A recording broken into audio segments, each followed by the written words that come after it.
উপস্থিতি, মানুষ মেরুদণ্ড ছাড়া দাঁড়াতে পারে না, হাঁটতে পারে না, চলতে পারে না। কথা আছে, শিক্ষাই জাতির মেরুদণ্ড।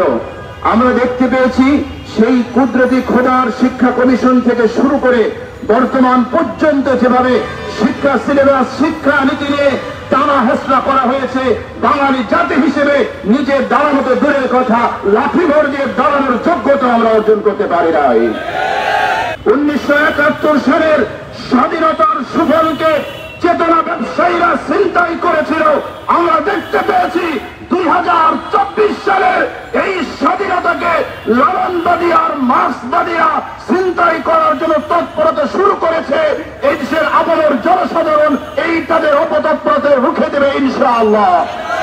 প্রিয় উপস্থিতি, আমরা জানি হাজারো শহীদের বিনিময়ে অর্জিত স্বাধীনতার মাধ্যমে আমরা দিল্লির গোলামি থেকে মুক্ত হয়ে ওয়াশিংটনের গোলামিতে আমরা লিপ্ত হতে চাই না।